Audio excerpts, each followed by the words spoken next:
Why don't we get things going this morning? So first off, good morning. You've got Chris Schwinden here at Site Selection Group in Dallas. I'm joined by a couple of my key colleagues, Dewey Evans and Michaela Martin.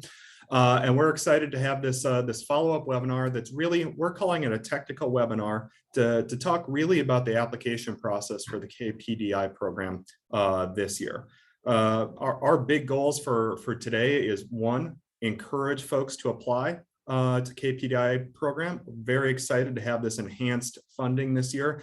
But second, make sure that every community and every project is putting their best foot forward. We want to see really good, a lot of applications, but we want to see really high quality applications as well. So that's the overall objective of today's conversation. So before we get into everything, a couple housekeeping items. First, we are recording the webinar just like last week. So that'll be up on the KPDI website after conclusion here. We'll be sharing the materials as well. Second, as last time, we've got a Q&A function set up on kind of your Zoom control bar, if you will. So encourage folks to use the Q&A function to ask questions throughout. We've got some frequently asked questions that we'll deal with at the end. We'll see if we can fold in answers as we go, but we'll make sure to address as many questions as possible at the completion of the webinar. There's a chat function too. We'll monitor that, but let's try to keep questions on the Q&A function. So with that said, we're happy to jump into everything. Cabinet, KAD, Bob, any other parties would like to add before we jump into the materials here?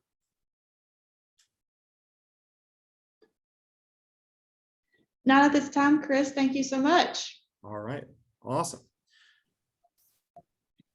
I'm good as well, so proceed. Good deal. Well, we'll get this going. So again, what we want to do, brief site selection group introduction so you know who you're talking to today.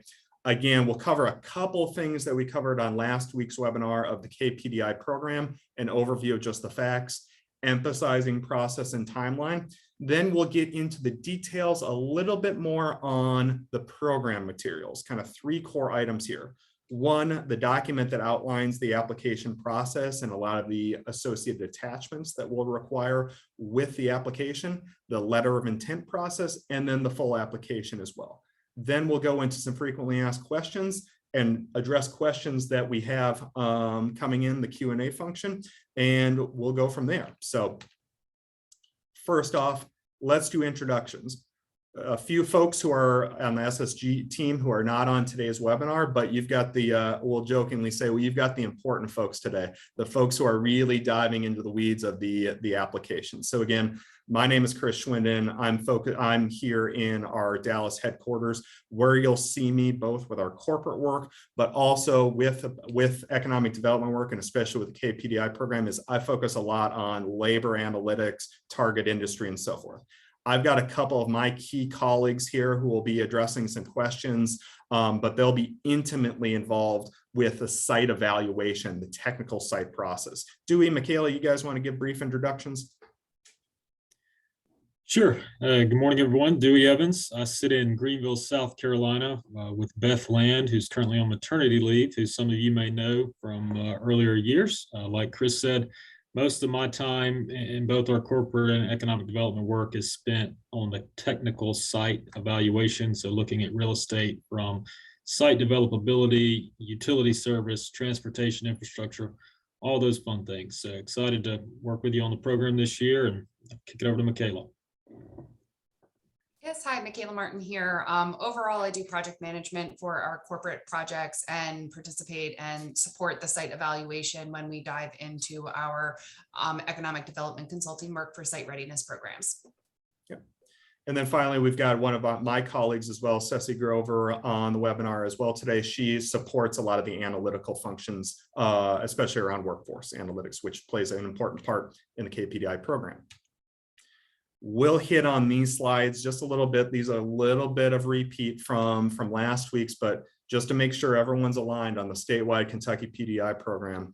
You see the why and the how, again, emphasizing the $100 million of funding for the KPDI program. We'll talk about that other bucket of $100 million separately in the frequently asked questions section. Just want to make sure everyone's aligned on that's a separate and distinct program.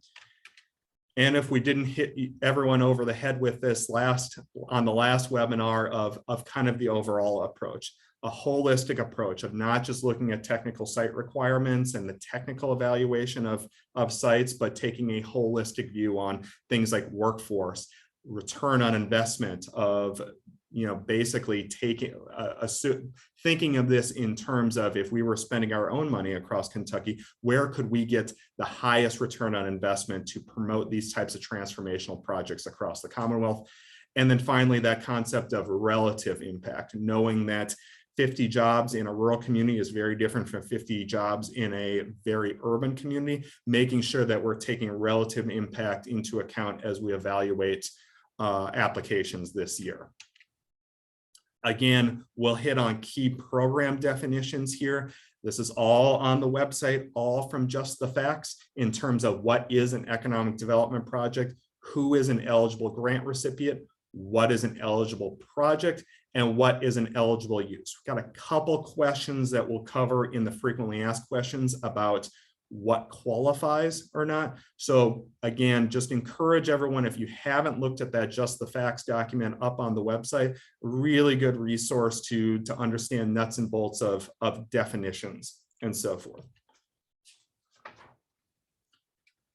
Basic program mechanics, again, highlighted in the Just the Facts document, publicly available properties that are publicly controlled, either owned or have a letter of intent or an option agreement, the ability to develop that property, zoning that's aligned, transportation accessibility, and utility adequacy. Again, making sure that these are sites that either currently or with the support of the KPDI program are going to be aligned with the evaluation criteria here. So for example, on utility adequacy, a site could be an otherwise quality site, but it needs a wastewater extension or needs a water extension. So with support of KPDI, that could be a very aligned project and exactly the type of thing we would like to see apply for funding for this program. And then the scoring criteria, we hit on this last time, ROI focused, leveraging workforce data to understand the value proposition of both urban, rural, suburban, exurban sites. And again, hitting on that concept of relative positive impact of there's differences on how a project will have an impact on a rural community versus a more urban community. Again, we'll hit on this one last time. All the details are in Just the Facts, but we've $100 million allocation statewide. 2 rounds where that second round could come into effect if there are remaining funds after this first round. And again, it's a competitive process. Just meeting the evaluation criteria or being the sole applicant in the county doesn't necessarily guarantee funding. Again, we want communities to really put their best foot forward and put together compelling applications that align with the spirit and the language of this program to get funding through the KPDI program.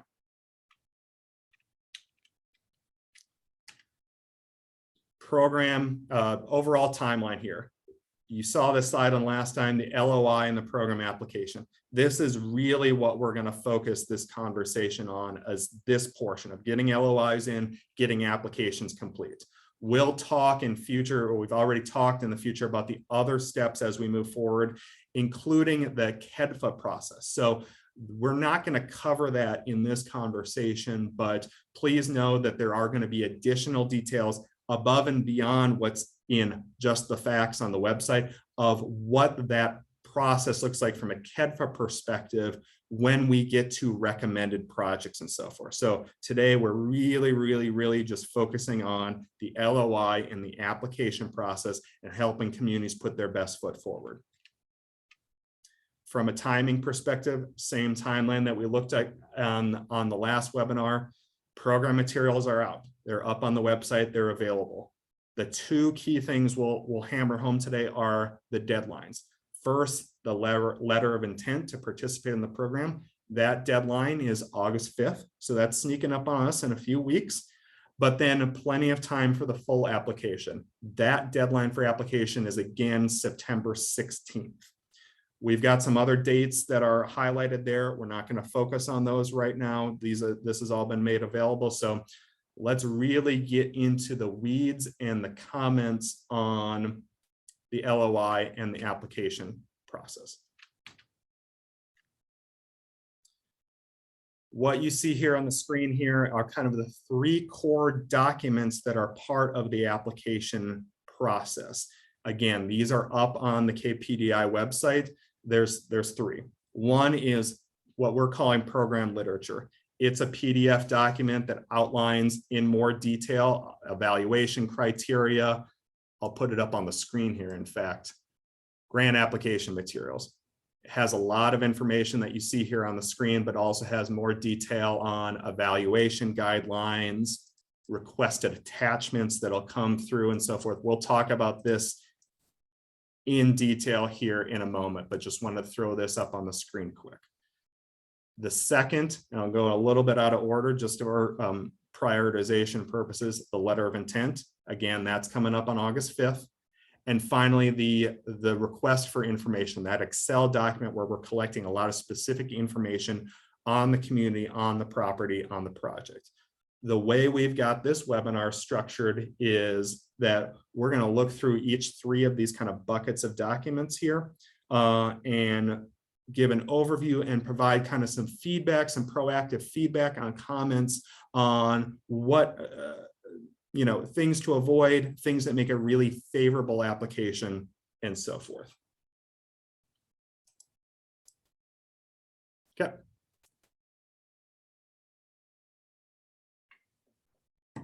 First things first, let's talk about the letter of intent.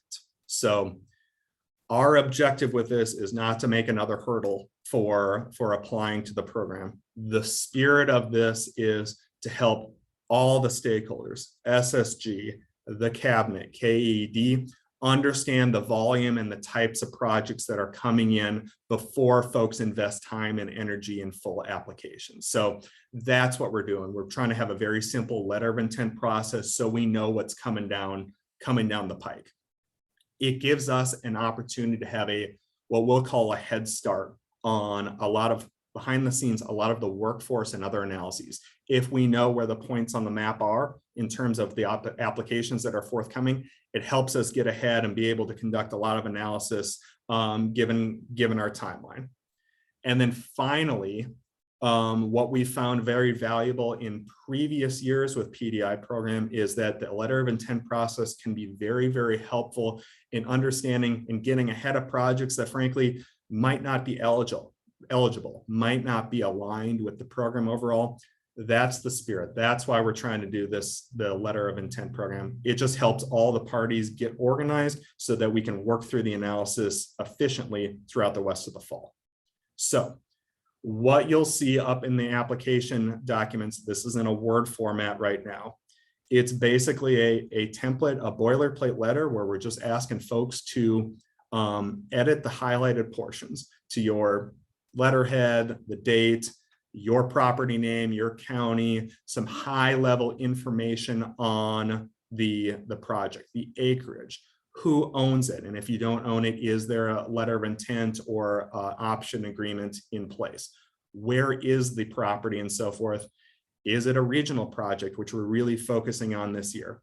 And then basically a narrative or two, or excuse me, a sentence or two on just describing the project. What are you hoping to accomplish? What's the goals from the local level for this application? So basically a couple of things we'll highlight here. Again, doing your best to fill out the yellow highlighted portions, including there is a second page here, which is basically a simple exhibit. We'd ask folks to just do a simple snip or image of their property, helps us figure out exactly where the property is. Sending these via email. We've set up, the whole team has set up kind of a master email account that you see here on the screen. Just helps so SSG has access to it, for KAD and the cabinet, so we all have access to the same stuff. Please send those letters of intent electronically to that email address. Helps us inventory everything and make sure they're all going to one central location. And then finally, the application fee. Yes, there is the continued $500 application fee per project to participate in the program. Please send that under separate cover to KAD. We've got instructions there in the letter on where to send that. We just want to make sure that the checks, the application fees are going to KAD. In the past, we've gotten a couple checks on our end and hasn't been too big of a deal, but just want to make sure those get to the right party. Dewey, Michaela, anything you all would add on just the letter of intent process or kind of the spirit of this as we move forward? I think just to hammer a point that Chris made specifically on, again, on the side of the table that I sit on from the technical side, if the request involves some of those technical aspects, trying to enhance the narrative, really bolstering the letter with visuals depicting exactly, again, extensions, property boundaries, things that sound very simple, but that really help tell that story of what you're looking to accomplish. Yeah. Perfect.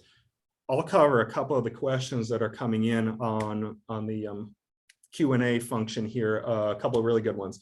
Does the letter of intent due 8.5 have to have 100% of the details known, i.e. if something's changed or so forth? That's a great question. And the spirit of this is we want you all to put your best foot forward to provide as much information, known information, or getting ahead of things that might change. So I say all that because we realize 100% of the information may not be known. So basically, do your best, provide the best information as known on that August 5th date. That's what we're getting at here. We're not going to ding anyone for having some minor discrepancies or some discrepancies between the full application and the letter of intent process. We know there's a lot of moving parts in this. Another question, do you have a standard for the subject line on the LOI? I think in the full documents, I think in the application materials here, we've highlighted in the application instructions of trying to standardize that subject line for the email, basically with PDI, LOI, county name, property name. Just a really easy way for us to stay organized and make sure we're not missing anything. If we've got a standardized subject line, helps us out quite a bit.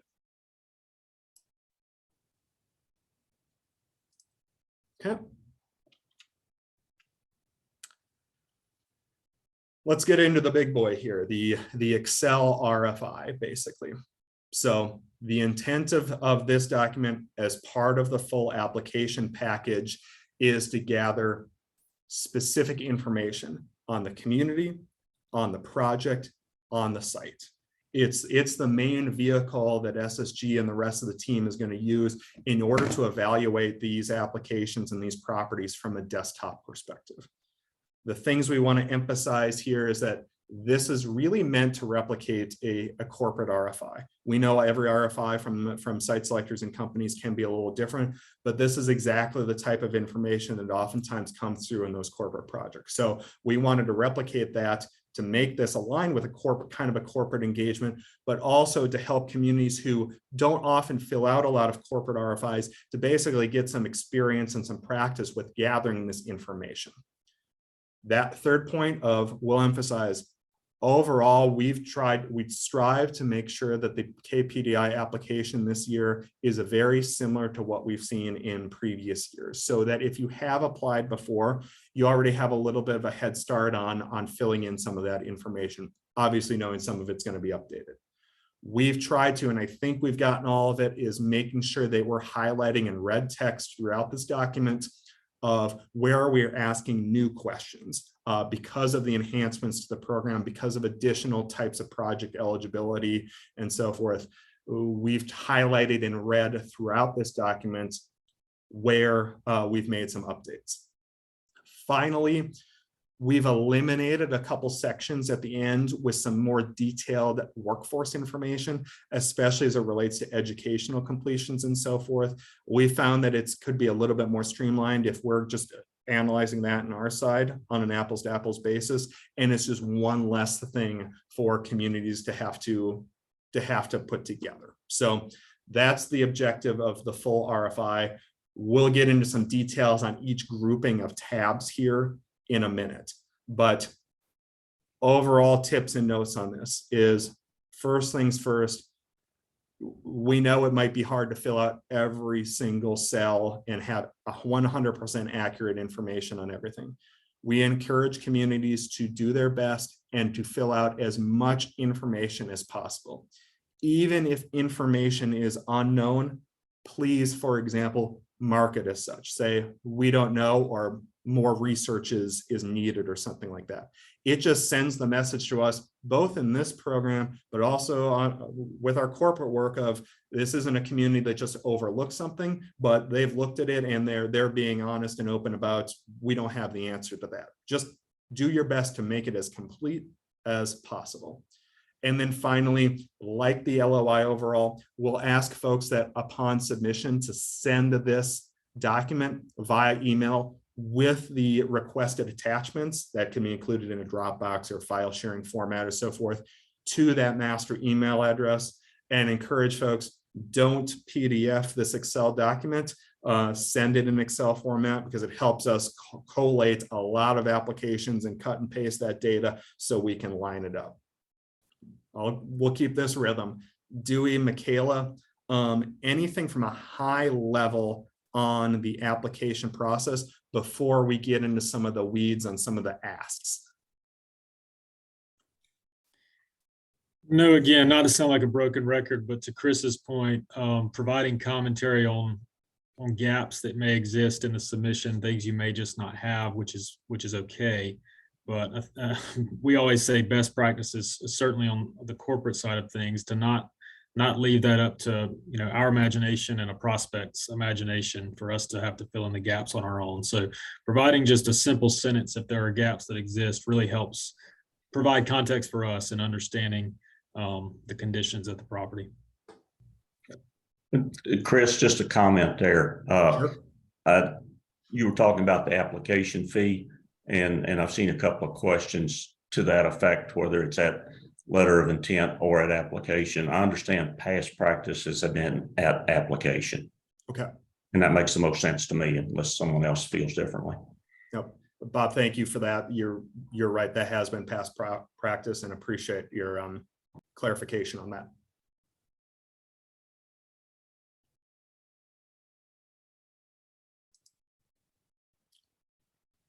Okay. We're going to spend a little bit of time going through this Excel document overall. The way this is structured through the next few slides is that we've got some commentary here on the left, and we've got a snip of kind of just a screenshot basically of some of the portions of the application. So to help everyone here,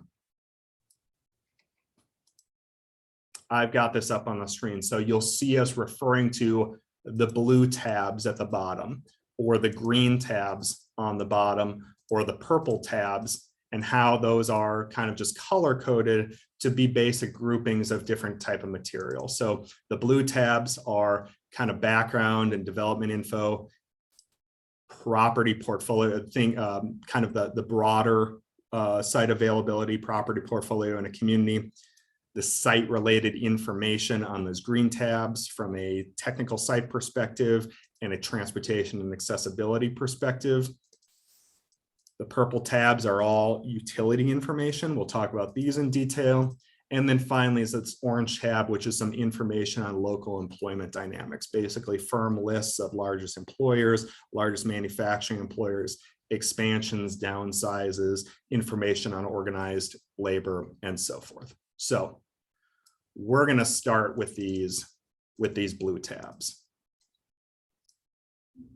So again, this is where you'll find most of what we'll call the red text here of where we've made some changes, some edits to some of the asks that we're making for this new enhanced program.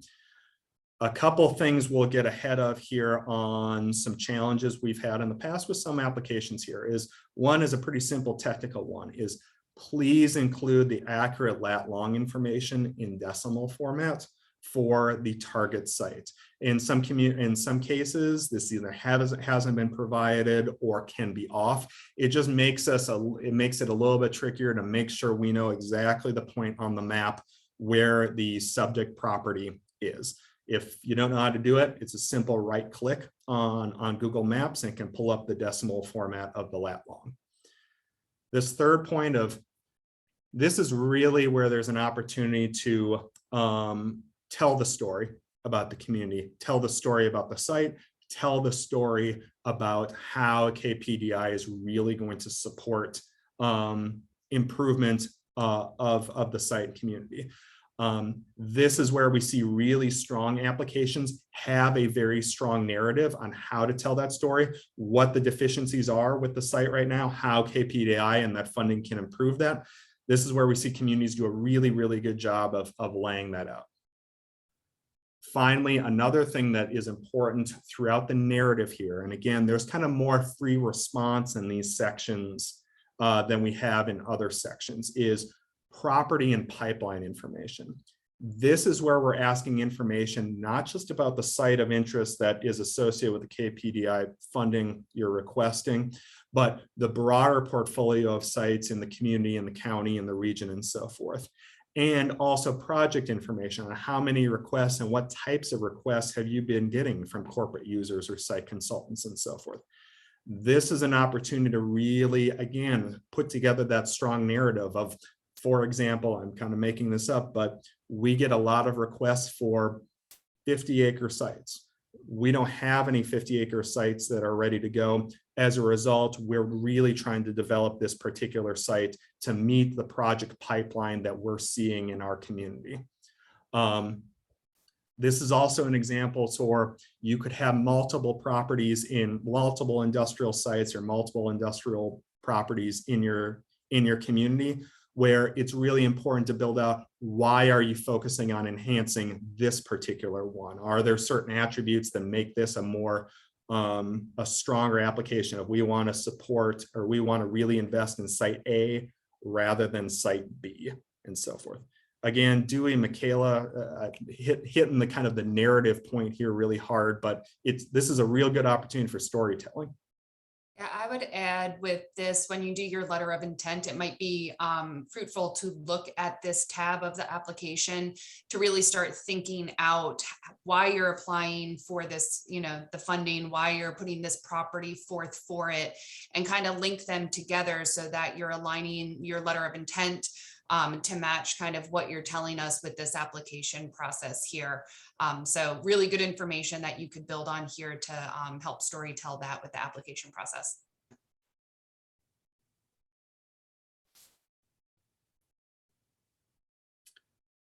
The green tabs, property information and property accessibility. More than probably any of the tabs, this is the type of information that's going to be heavily consistent with what you're going to see on corporate RFIs, whether from companies, from consultants like us, and so forth. As a result, one of the big ancillary benefits in our view is getting this type of information organized for your community and a specific site for that future corporate project. So if you don't have a lot of this information already organized for a target site, great opportunity to do that, both for the KPDI program, but also for future use as well.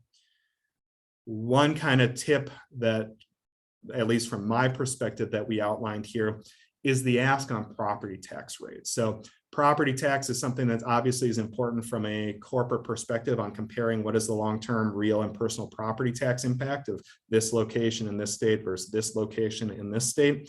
So we ask folks to gather this and collect this information and report it to us as part of the KPDI process. It goes into some of a little bit of the modeling we do on our end to help calculate ROI. The point of emphasis we'll make here is please report this in terms of an effective property tax rate. So not just a raw millage, not just an assessment ratio, but what is the effective property tax rate? We give an example there up on the screen. If you had $1 million building on fair market value, and if the taxes on that property were $15,000 annually, that would be your effective rate.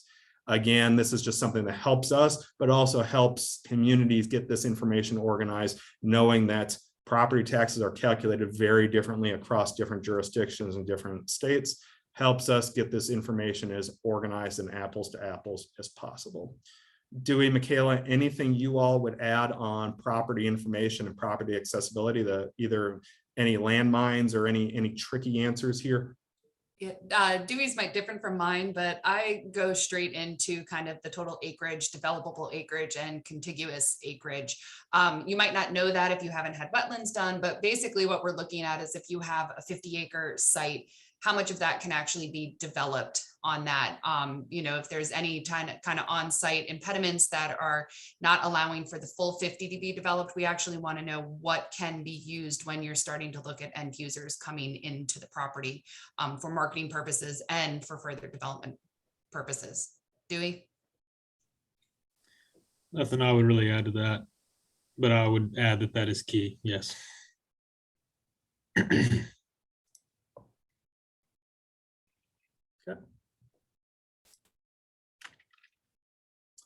Utility information.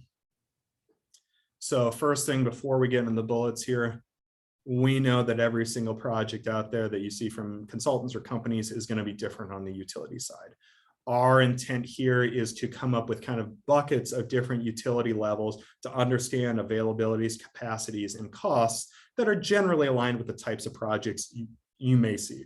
We know there's a lot of mega projects out there with huge utility loads and so forth, but the intent of this is to understand how your property and how this property aligns at different levels. So the most important thing that we'll emphasize here is that first bullet point of this is a really important opportunity to work closely with your utility partners to collect and understand this data, again, from a cost, capacity, location of infrastructure, and so forth.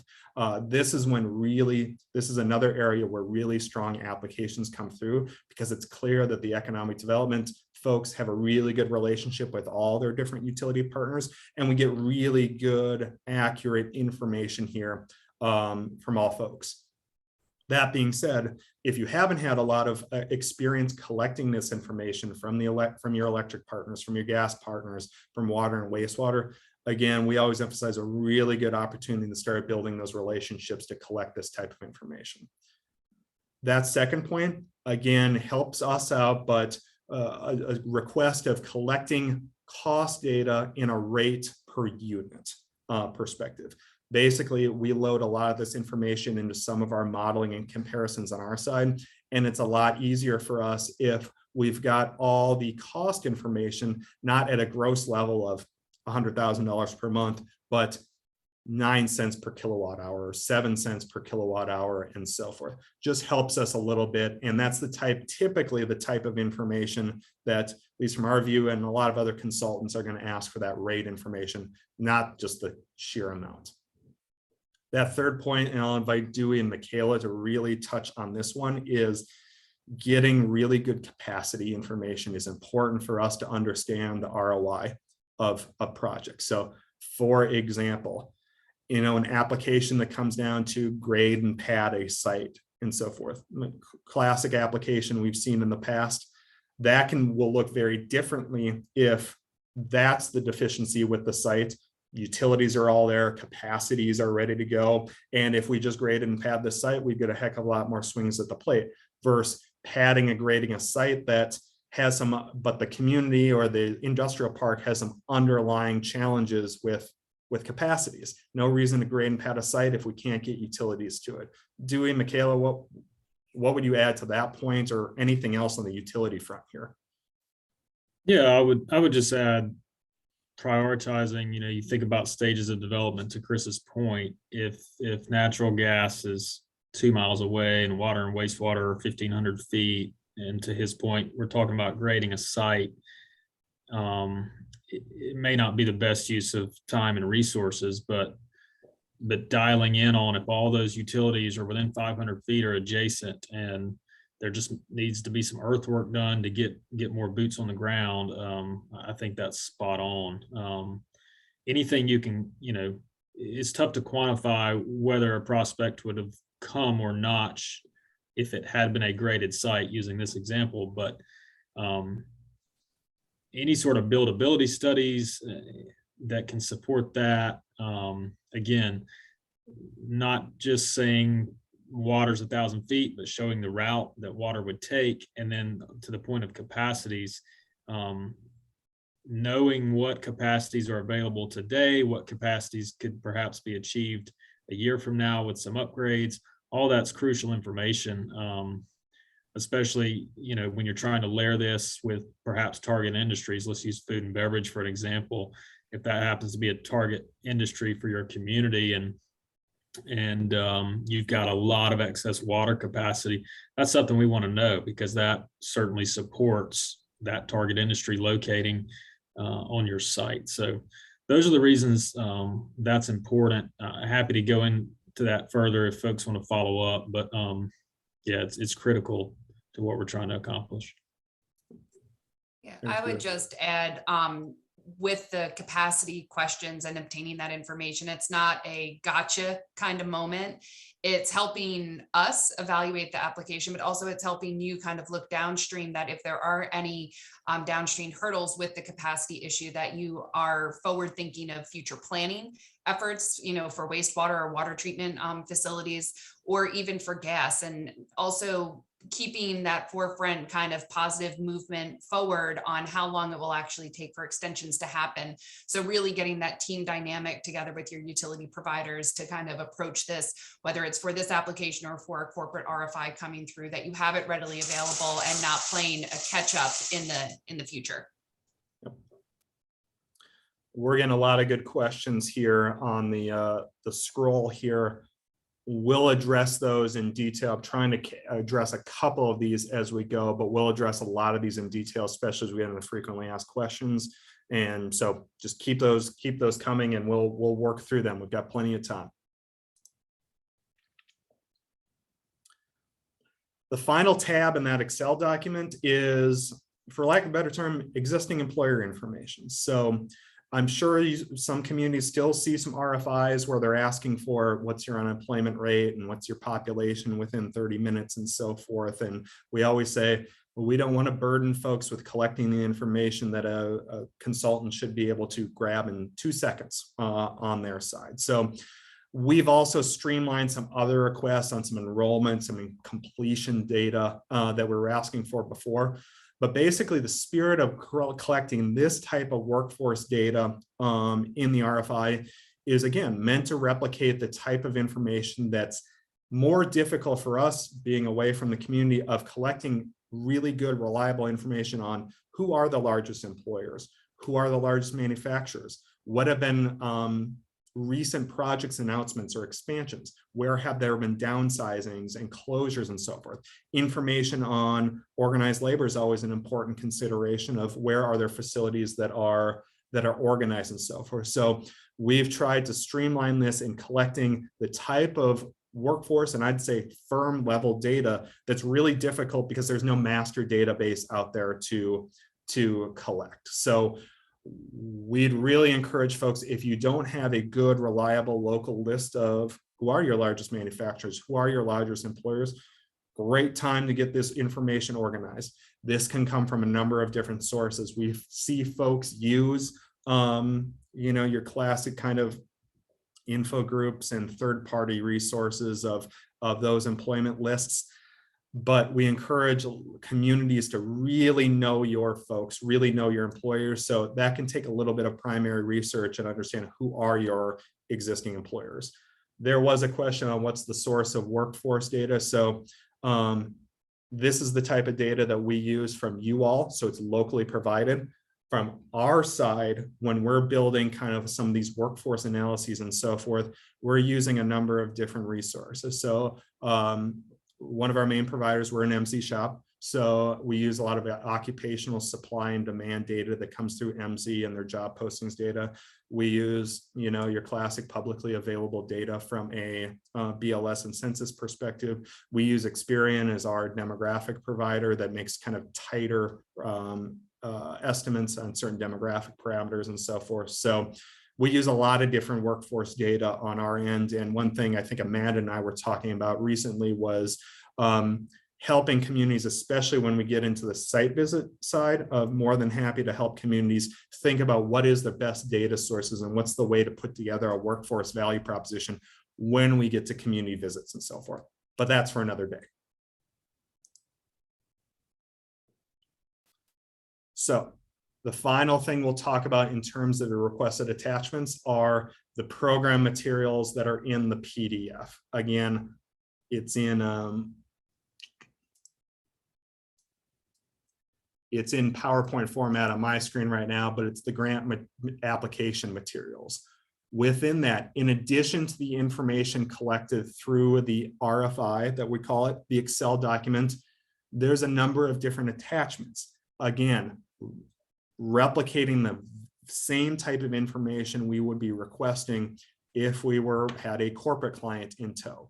So this outlines all the information that we're asking for. Again, we know this can be a lift for some communities who haven't done this very often. We know it can be a little bit easier for communities that get a lot of swings at the plate. So we're asking for a number of different types of maps and other information that, again, helps us evaluate the site.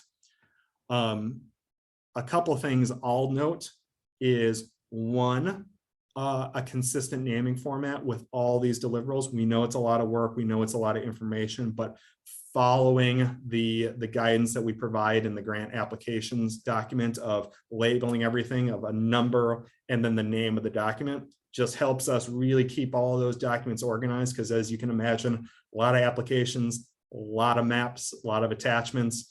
It makes our lives a lot easier if things are organized. That third point there is something that is probably, I would say, is the most common feedback we've given communities throughout the previous years of the PDI program is doing your best to make your mapping come through, make it updated, make it consistent across different things, make the map that shows utilities consistent, the same that shows transportation networks and so forth. Again, we know that can be difficult, especially for some communities with less resources and so forth. But boy, in our view, good mapping, just about more than anything, can make a site really shine through, not just on the PDI program, but in our corporate work as well. Dewey, I see you nodding. You want to talk about mapping?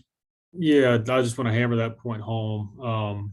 I would say, especially for our rural communities, let's acknowledge you're fighting an uphill battle. A lot of times having a consistent map deck really projects confidence for your community, anyone's community, but especially those in rural places. Provides prospects with a level of confidence that the information that's been collected on the property is accurate, and that resources exist to support the project. You would be amazed at some of the maps we see and some of the visuals we see that they're difficult to understand. So I would echo Chris's point 100 times over that can really bring a site submission from a B+ to an A, no doubt. Yep. We always joke on our corporate work of, like other consultants, we have impossible deadlines that we oftentimes pass through the communities through the RFI process. So sometimes we are working very, very quickly through site evaluations on the corporate side. So having good quality maps just makes a site pop and puts it to the top of the deck.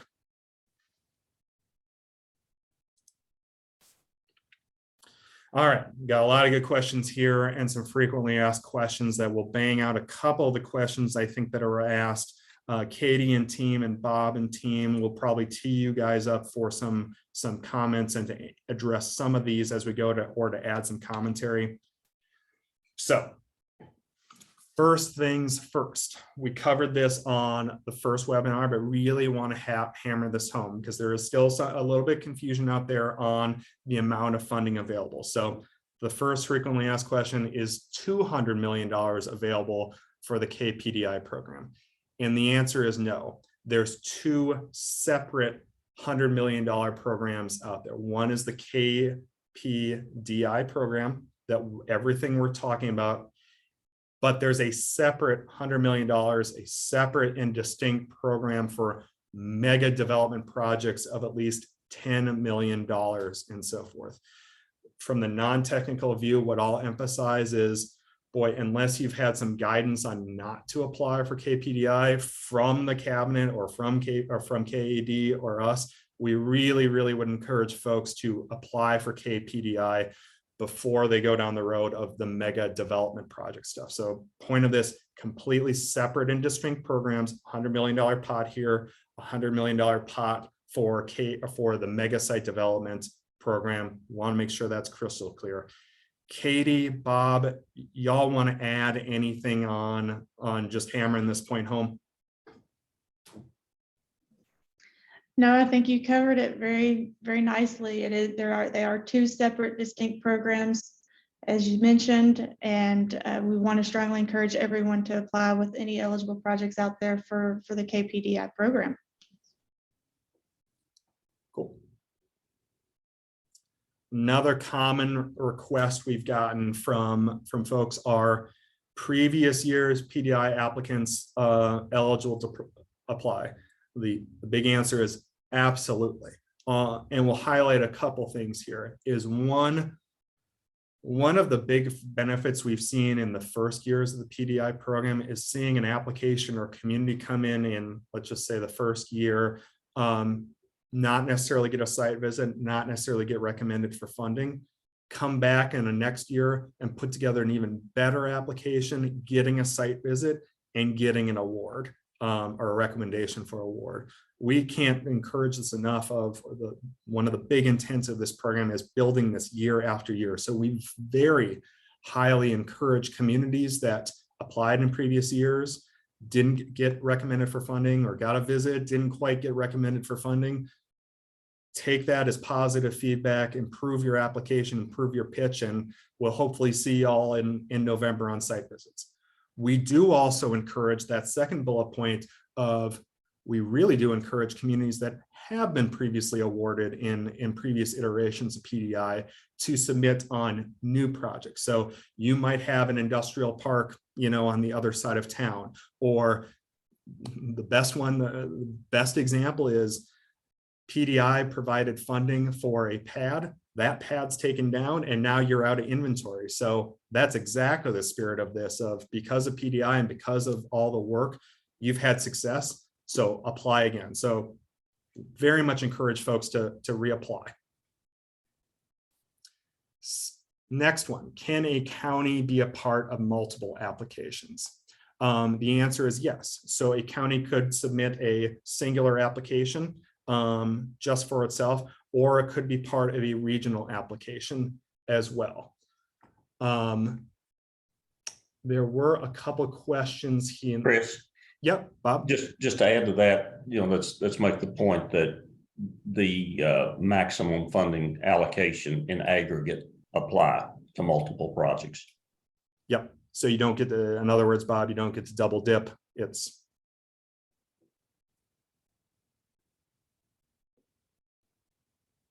So that was a question that came in, is does funding on multiple applications split the bucket? The answer is yes, if both projects were to be awarded.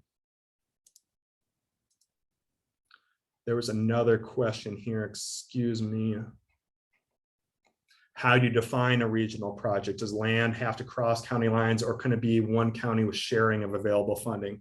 Again, I encourage Bob, Katie to chime in here, but our view is that the spirit of regional projects is to understand that while a property could be, right there on the border, splitting counties or on one side of the border, the spirit of this is that we know a project landing in that industrial park will impact a broader region, will impact multiple counties. So a site doesn't necessarily have to cross county lines, but if the impact of that particular improvements to that site is going to have a multi-county impact, boy, we really encourage those types of regional views and regional applications.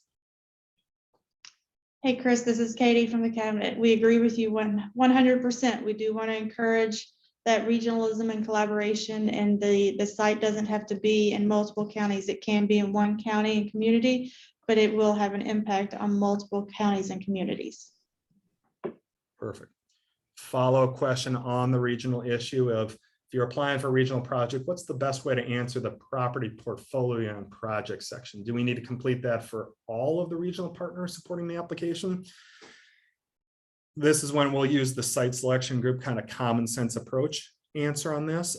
If you're applying as a regional consortium across, let's say, 5 counties and so forth, we don't necessarily need to know that county X had, well, for those 5 counties, the strongest narrative would be that, for example, we only have 1 site or 2 sites or industrial parks with space remaining. So across the 5 counties, this is our challenge from a site availability perspective. Here's what our pipeline as a county looks like and so forth. Again, basically the spirit of this is to demonstrate the need from a site perspective, demonstrate the need from a project and RFI perspective on we're seeing these types of projects across multiple counties, basically combine that, if you will, across those multiple regions.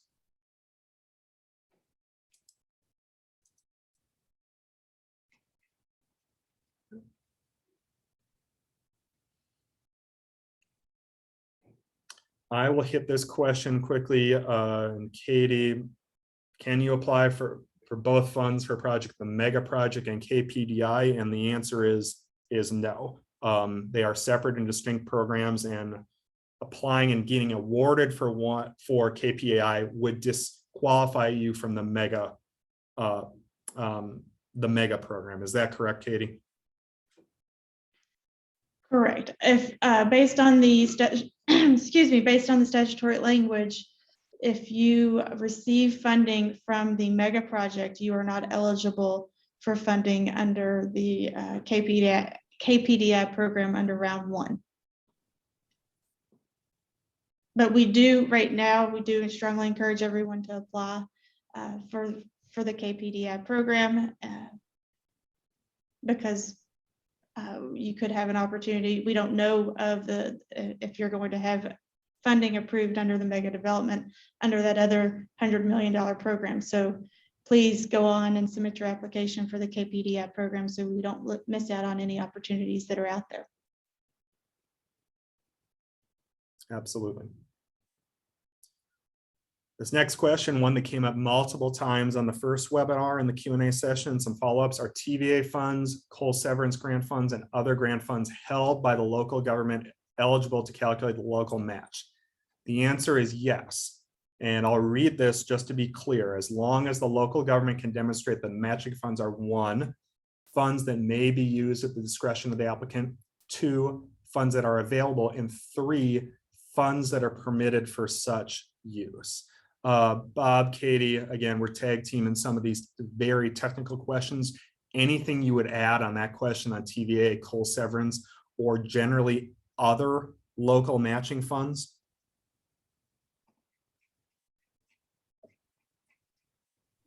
No, I think you covered it nicely as well. Again, with these, with the KPDI program, we might have eligible uses. You just have to look at what those other sources are to make sure you're eligible and that you all can control those and choose how to use those funds and that they're permitted for those uses. So, Katie, I'll toss this to you. I've noticed, and a couple of people have asked me as well, remaining ARPA funds that a county has are eligible for matching. If they have control over them, if the county does have control over them, then yes, and they're available. And they're, again, all 3, and they are permitted for the use that they're trying to use it for. Yeah. Thank you. Let's keep rolling through some of these matching questions that are coming in. So a couple of related ones. Can matching funds come from a private party? can a company provide the match? Katie and team?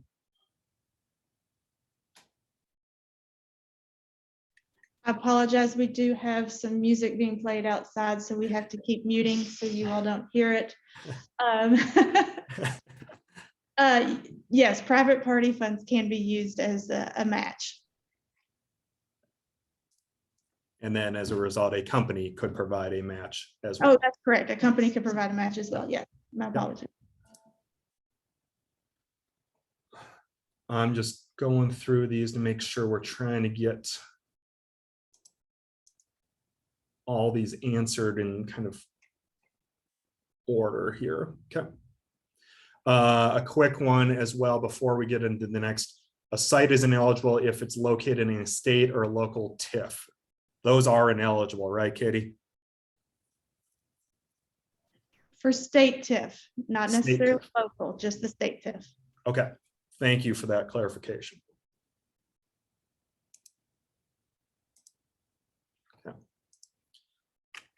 Let's go on to this next slide of frequently asked questions. What I should have said at the top as well is that the whole team is developing a long list of all the frequently asked questions here. So you'll see these types of frequently asked questions up again on the website, supplemented with some additional ones that are coming in, some that we're getting some clarity on and so forth. So please know that we're working on addressing all of these, and we'll have a kind of a standardized answer of record up on the website. So are projects bound to Davis-Bacon wages? So no, not for the KPI program, but other sources of funds could have those requirements. We haven't had that issue or question in previous years of PDI, so just want to be clear on that. What is required if a local government or economic development entity does not currently own the land? Again, encourage folks to look at the Bible on this, if you will, the Just the Facts document that outlines this. So if it's not publicly owned, a legally binding letter of intent, option for a sale, or sale agreement needs to be in place in order to be eligible.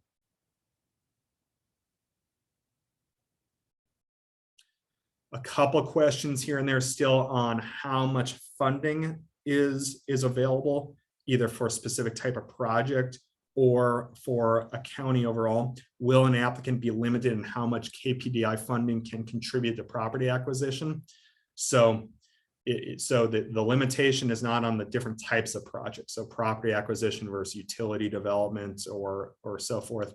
The funding constraint here at the county level is funding for the first round is the lesser of available matching funds on a dollar basis, or $2 million per eligible project per county, or the program maximum funding available by county as outlined in the fact sheet, which is generally below 2 million. That's a function of population and so forth. So that's the funding limit is there. It's not a function of certain certain funding limits for property acquisition versus utility versus road improvement, et cetera.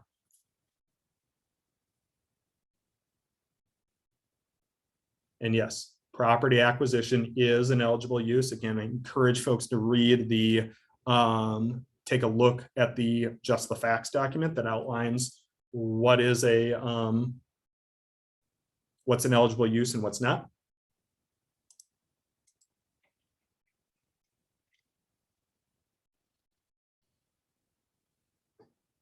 Is a port authority an eligible grant recipient? Yes.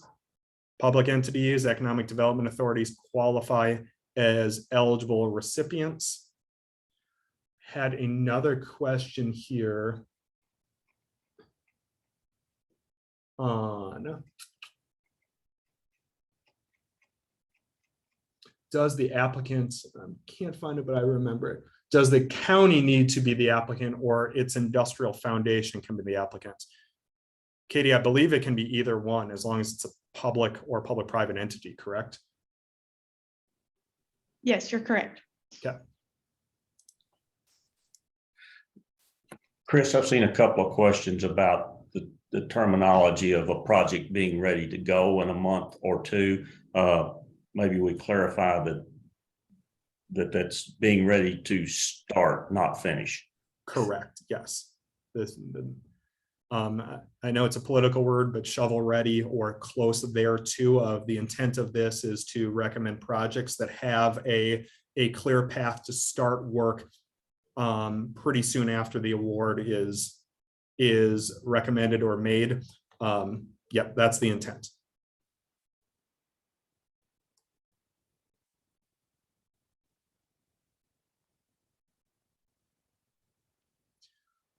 Can public entities other than counties and EDAs such as cities be the applicant? I believe the answer of that is yes, correct, Katie? Yes, that's correct.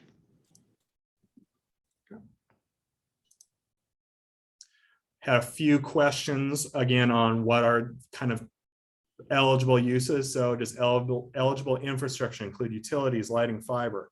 Yep, those are all good eligible uses aligned with the program, aligned with many applications we've seen in the past.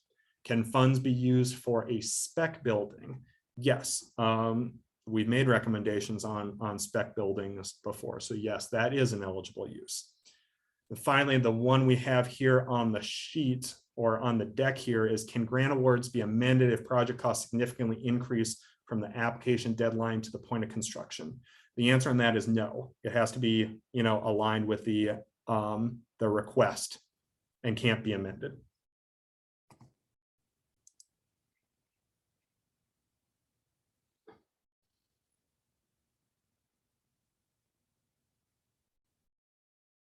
Okay. Got a lot of additional questions here and we've got time. So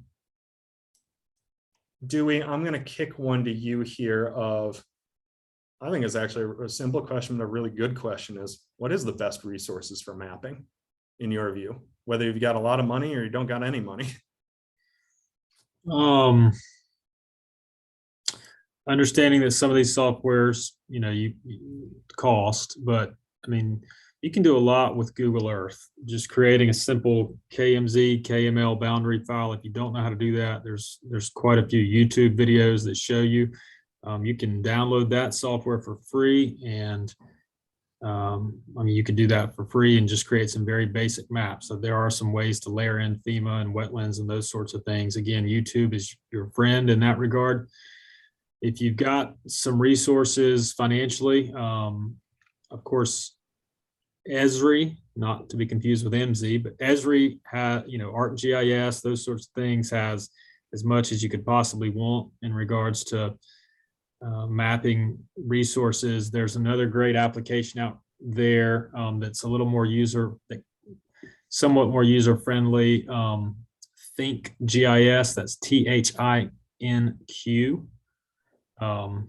They do a lot, pretty user friendly application. So I would say look around. I mean, there are quite a few applications that are used in the marketplace that you could reasonably create a map deck for not too much of an investment that could theoretically be used for quite a while. And again, is sort of your first line of defense, so to speak, in terms of just getting out in front of people and putting your property out there. But in my view, and I think in our team's view, the ones that stand out are the ones that have a consistent scale, an appropriate scale, have consistent property boundaries, have your contact information attached, those sorts of things. Again, it sounds very basic, but it goes a long way. And then keeping those up to date as progress is made at the property is also key.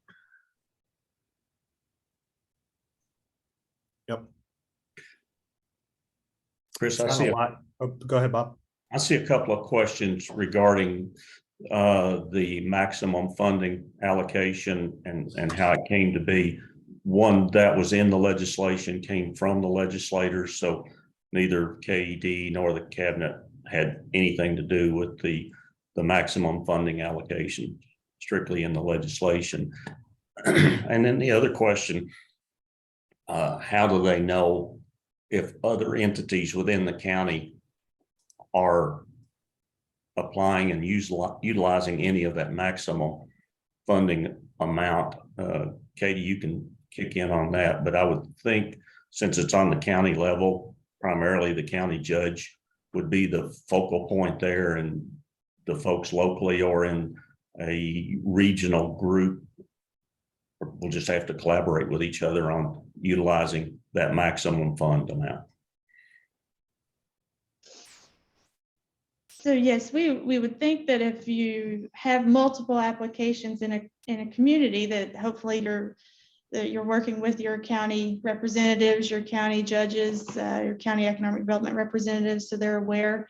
And remember, you can have, say your funding maximum is $500,000 and you have one project for that county, and you have one project that's $200,000 and one that's $300,000. You can submit multiple applications for multiple projects, as long as, but the maximum amount that we can approve for funding in that community, in that county, would be that maximum if it's $500,000 for that community. But yes, we do strongly encourage you to work with your counties and collaborate on all the projects. I've got a couple related questions about, obviously the bulk of projects in the past have been kind of industrial focused, but we know that economic development project includes other kind of non-industrial uses, headquarters operations, non-retail service and technology activities. So a couple of questions on how are those types of applications, sites, and so forth evaluated. First things first, we want to make sure that folks are encouraged to apply for those types of requests, whether they're more focused on a professional services operation, a headquarter operation. A mixed use can be part of the application, but shouldn't be like retail and housing should not be, is not the primary purpose of this. So we would encourage folks to apply for those types of things. Again, when we're evaluating from a developable acreage, from a utility perspective and so forth, again, it's common sense of, we know there's not 100 contiguous acres of land in an urban core or in a suburban area and so forth. So that's where the narrative on applications becomes really, really important. So we make sure basically what we're evaluating. Are we evaluating this in terms of a headquarters or a service providing operation, or are we evaluating this as more of the intent of an industrial operation? So I try to address a couple different questions on that. We encourage those types of applications. Just make sure they're aligned with the key program definitions from an economic development perspective, specifically, and an eligible use side. A one-off question: do separate utility extensions onto a larger site need to be separated by project submission, or can they be combined? So let's say, for example, a site needs a gas and a water extension. We would encourage those to be applied together, but as able to, at least within the narrative, demonstrate, here's the cost to extend gas, here's the cost to extend water and wastewater and so forth. Those can be combined in one application, but help tell the story of what those differential costs are. So in case we do need to segment those because it could hit a funding limit or so forth, that we understand what the situation is, but encourage those to come in one application.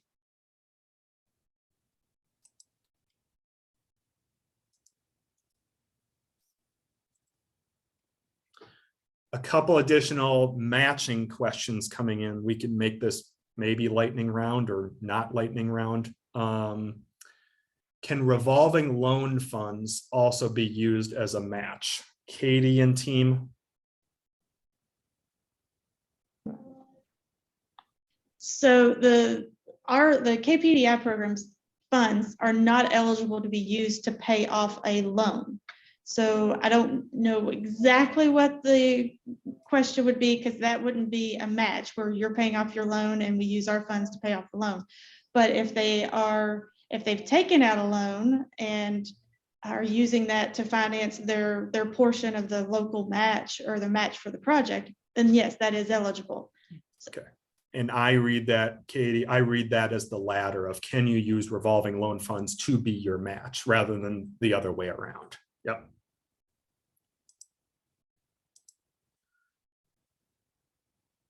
If pursuing IRBs for a spec building, can the IRBs be used as the match?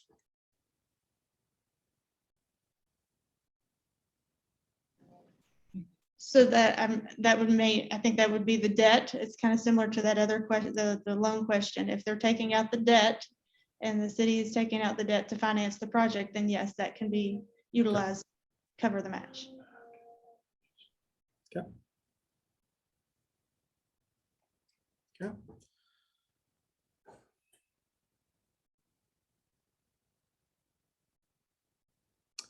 Another question on TIFs. Can you clarify the TIF question?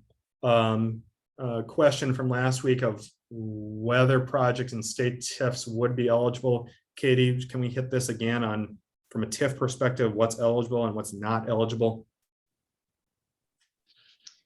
Okay, I know in the fact sheet, we do talk about projects may not be eligible and we do say including TIF or loan.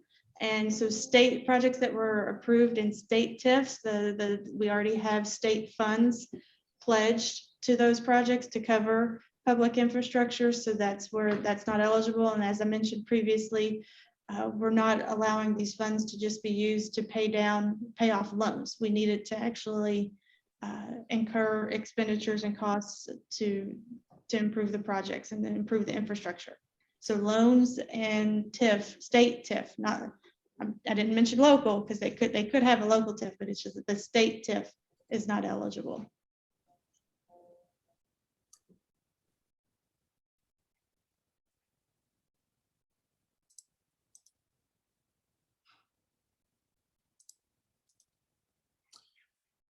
Again, just to be clear, especially for some of the more urban counties or heavily populated counties, the absolute maximum funding request is capped at 2 million per county, even if the population threshold is above that, right, Katie? 2 million is the absolute cap per county, right? Right, it's 2 million per county. Now, I think there's a question out there that talks about if you have two counties that have both maximums that are above $2 million and they want to collaborate and submit an application for a $4 million project, yes, that's eligible because you're using $2 million from County A and $2 million of your cap from County B. Yep.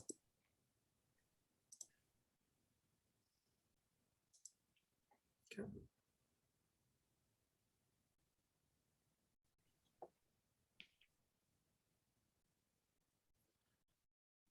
Can funding be used for existing businesses? For example, utility expansion for an existing employer to create jobs. We've had a couple of these questions come in, similar questions before. I'll say the SSG's view on this first, and then invite obviously Bob and Katie to opine as well to make sure we're all aligned. So let's say, for example, a utility extension, could be asked for to go further into a park or to expand capacity to a park that would benefit an existing employer so that that employer could, in theory, expand, create more jobs and create more capital investment. So from SSG's view, again, we would see that as an eligible application. But what we would add and would ask the community in that case to do is to be thinking more proactively too of, is there a stronger narrative in that application to say, while there certainly is benefit to, let's say, extend this gas line to this particular parcel to directly impact this business so that they can expand, is there a way to build a stronger narrative of, while we're at it, do we extend further into the park or do we expand capacity further to, in the long run, create a potential to create more jobs and have a new company located and so forth. So that's a long-winded way of saying, at least in our view, Katie, kick me under the table, that would be eligible, but where a narrative can help really support that of why that's an important project for a community. I agree with you 100%. And I also agree with you about encouraging them, if that is a project, to looking to see if you can extend it out further to where it could improve access to other areas of the industrial park. So there could be further benefit.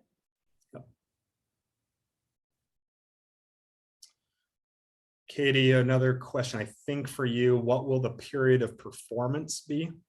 And will clearinghouse section 106 be required? And I'll be the first to know I don't know what that means. Well, I'll be the second to say that I don't know what clearinghouse one is.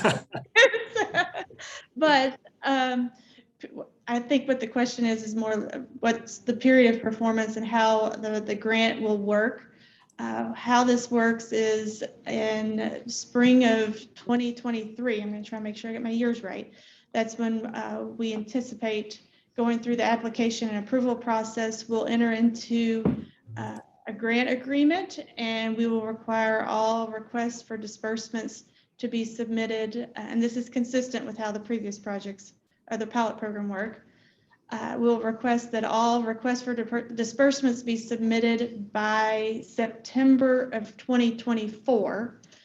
And included in the agreement is language that allows us to disperse. We're not able to disperse any funds after December 31st of 2024. So all of our disbursements will happen by December 31st of 2024. Did I get my years right? Yes.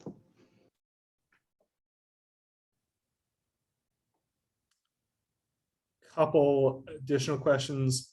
For a regional project, can more than one site be submitted? So the grading criteria will identify the most desirable location. Yes, so if you could have, in theory, let's say a grouping of 5 counties could in theory submit 2 applications, one for industrial park here A and one for industrial park B here. We would evaluate those. Obviously, those need to be separate applications. They would both require a separate application fee and so forth. But yes, you could certainly submit multiple properties from a regional perspective.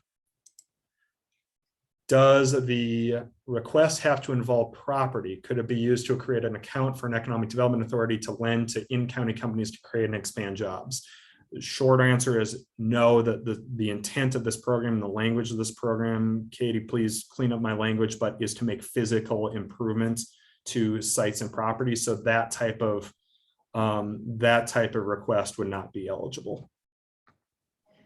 That is correct. The intent of the program is to develop more sites and infrastructure and buildings and have those available for projects. So a loan fund would not be, or just an account to have funds available for potential projects is not an eligible use of the funds. Can an applicant use recaptured program income from a previous Kentucky Community Development Block Grant as a match for PDI? That's a complicated question, and I don't know. Katie, do you have any thoughts? I'm going to go back to those 3 criteria that we have on that Q&A on that slide. As long as that's, I think it's, yes, that slide.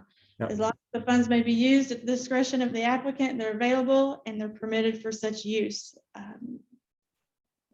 I defer to that.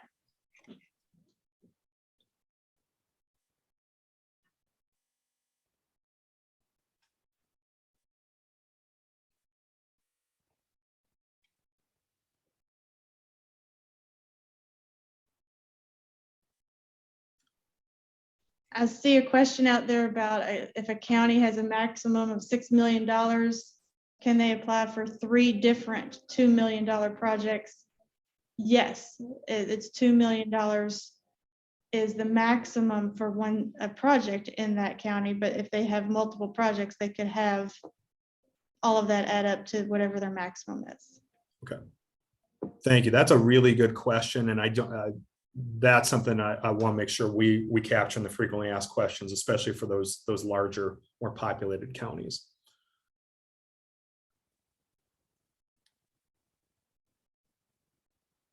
But another question, I just want to be clear, my county is eligible for 1.5 million and the match is 1.5 million, but I can only apply for 2 million.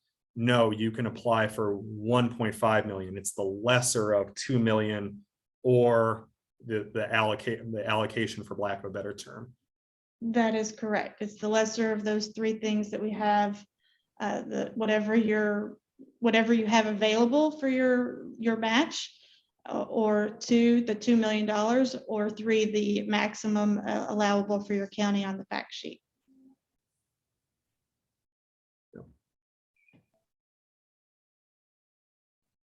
Again, a question on multiple applications from a county. So if a port authority submitted and the industrial development authority submitted, can we choose the most fundable project of the two based on scoring? So I'll change the language of that a little bit. Of SSG will do the evaluation in the same way we've done it in previous years of those two projects and make a recommendation. And in theory, we could make the recommendation to the cabinet that we would recommend both projects could get funded, or we would recommend that one, or could recommend that neither. And obviously that's up to the cabinet and KEDFA to move that forward. But again, it's I just want to be clear of, it's not like a count. We have two projects in a county. SSG makes the recommendation for funding one, and not funding two. But at the end of the day, the county wants to fund two. It's not like a change like that. It's based on the recommendation for us and then going to the cabinet and KEDFA going forward.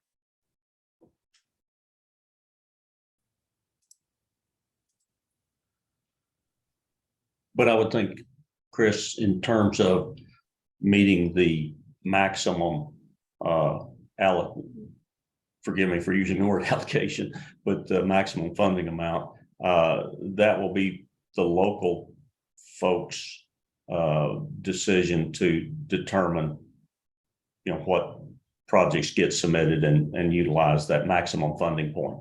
Oh, absolutely. Yes. It's yeah.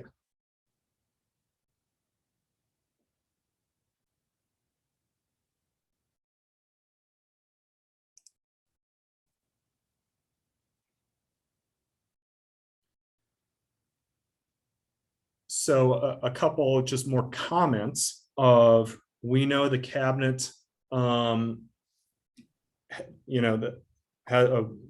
can offer some help with research requests, with maybe some mapping and so forth. So just want to emphasize that I think the cabinet's on board to help with any questions on that, and encourage folks to reach out if you need help from a workforce perspective, from a mapping perspective and so forth. They can help point you in the right direction of some resources and so forth.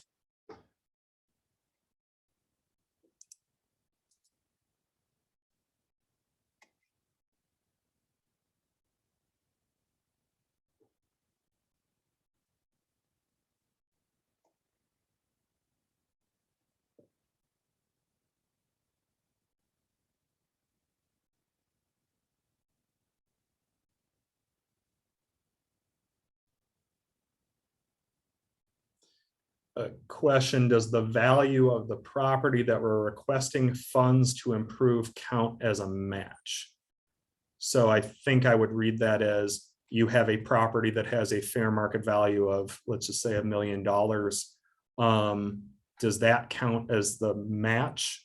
I would think no. It would have to be in order to, let's say, extend a utility line or so forth. So the underlying value of the land is not a eligible matching vehicle. I agree with you, Chris, on that. Katie, I got to ask this question. I'll throw it to you. As far as the recapture CDBG funds, does that have to go through DLG, and is that usable? I think that's similar to the question we were asked earlier, and I defer back to the three things about if CDBG funds or TBA in lieu of funds are eligible, as long as it meets all three of those criteria of being available, eligible for that use, and I think something about controlled by the applicant, then yes, but I'm not as familiar with the uses for the recaptured funds. Okay, thank you.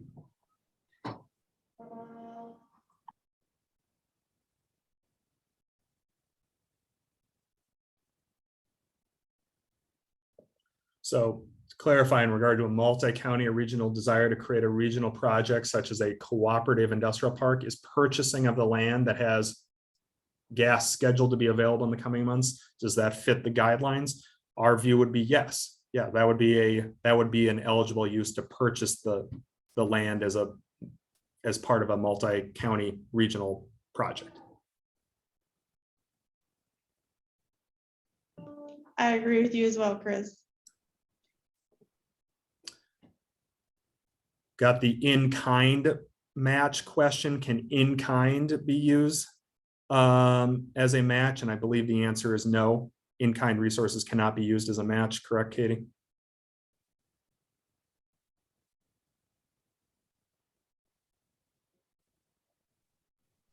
Our apologies, we still have the new music going on outside. You are correct. In-kind matches is not eligible for a match. We've got just a couple minutes left. I'm just scrolling through to make sure we're covering everything. Does the amount spent on options per year count the same as due diligence already completed as part of the potential match for the grant to purchase or improve the property? I don't know, Katie. I don't think so, because what we're looking for is they need to be ready to exercise the option for the purchase. So if all they're doing is continuing to renew the option, then I don't think that would be eligible.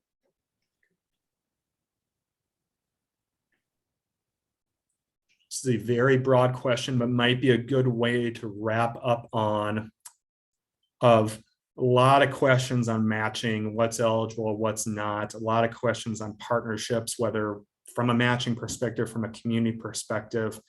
Any advice on how to encourage those partnerships, either from a matching perspective or a project perspective? We've covered a lot of this from SSG's view.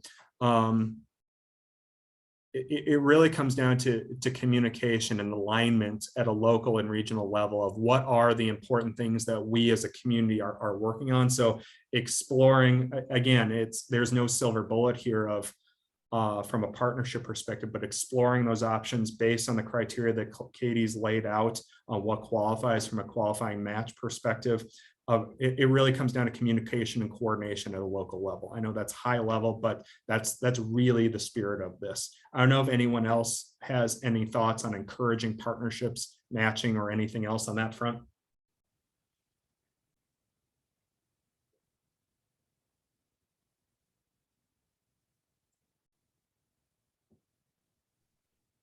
So we would just encourage everyone to reach out and try to collaborate and work with their local communities, economic development partners, their utilities companies, because I think in some of the previous projects approved through the pilot programs, that's where a lot of the different matching funds came into play. Industrial development authorities, cities, counties, economic development agencies, and several utility partners. So I think everybody will be beneficial or be benefiting from this program and be willing to participate and help out. Well, we're coming up on 12:30, 11:30 Central. We'll address any other questions that are just coming in that we didn't address verbally. Again, working on a comprehensive frequently asked questions sheet that will address a lot of this in a written form, and encourage just additional questions, comments, concerns to come in, either to, I'll put this up, either to us at Site Selection Group, the cabinet, or KAED. We're more than happy to address questions. We try to address as many as we possibly can on this webinar. So that being said, I very much appreciate everyone's time. Very much look forward to getting a lot of good letters of intent coming in so we can start seeing the types of projects and the type of volume to expect. And very excited to see a lot of really great applications coming in for this enhanced program for KPDI. So Katie, anything else from you all and the cabinet? No, I just want to thank you all, you and your staff, Chris. I think you've done a great job today, and we're very excited for this program. I think it's going to be very transformative and can't wait to see the projects that are coming in, and looking forward to working with everybody. Fantastic. Thank you, everyone. I'll deal with that from KED as well. Thanks, everybody.